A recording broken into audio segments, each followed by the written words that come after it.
let's go to our best tech performers. We're going to have two. We're going to have one on hardware and infrastructure and one on more software. Let's start with hardware.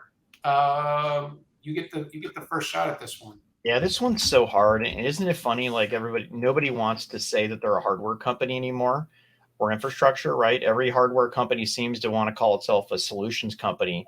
And the only companies who still take pride in the iron are chip companies. So this one was a hard one, right? You've seen what IBM has done, AMD, HPE, Ampere, Ventana Micro, Fore systems on the CPU and cooling side.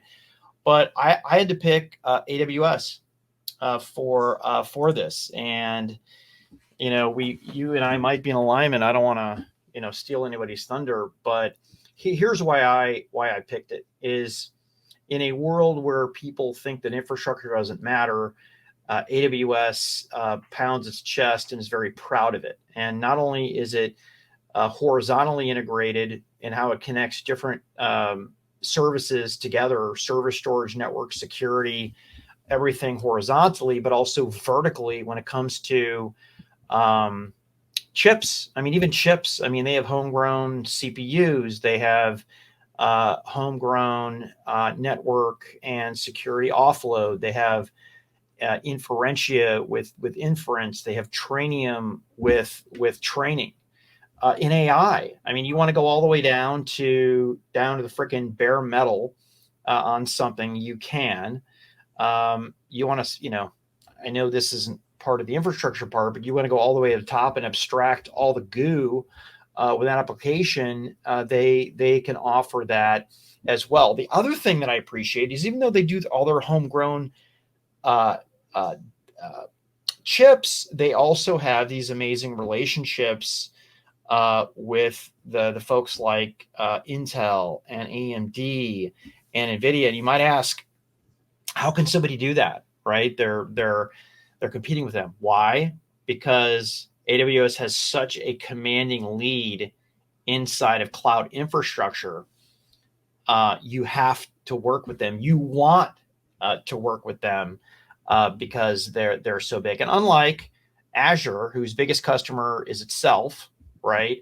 And Google, whose biggest customer is itself with its SaaS properties. That's not the case with AWS. That is hardcore infrastructure as a service, 24 by 7, 365 days a year. Yeah, this is one of those rare moments, Pat, where with no pre-planned alignment, we landed in the same place. And by the way, for me, it wasn't close. And I don't want anyone else out there to take this personally. It's just AWS continues to set the pace for the infrastructure as a service layer. And of course, they're getting more and more compelling every notch up that stack.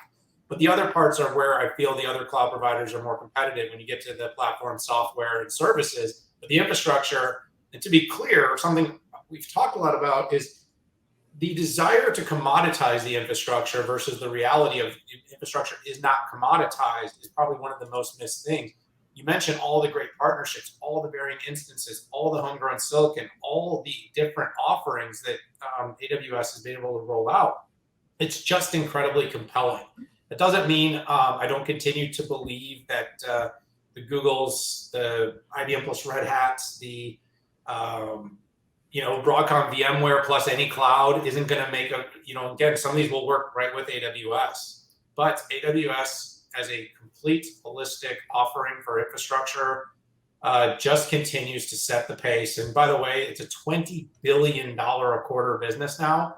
It continues to grow at mid double digits, rolling out more and more compelling offerings every quarter. The list of stuff this company is rolling out on a quarterly basis, it should impress anybody.